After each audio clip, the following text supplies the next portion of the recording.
В столице региона продолжается реализация программы «Тысяча дворов». В текущем году планируется благоустроить 14 дворовых территорий. В общей сложности, начиная с 2022 года, в рамках проекта по республике было обустроено 185 объектов.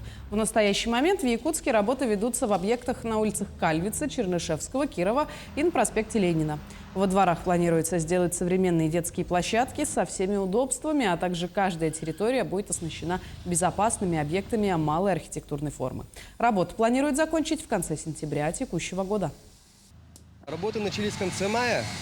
Сейчас на сегодняшний день положено больше 450 метров квадратных тротуарной плитки. На днях планируется заливка бетона под детскую площадку.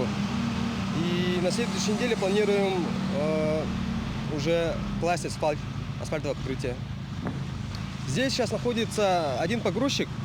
Ежедневно от 6 человек здесь работают, постоянно находятся на объекте. Также присутствует один мастер, прораб.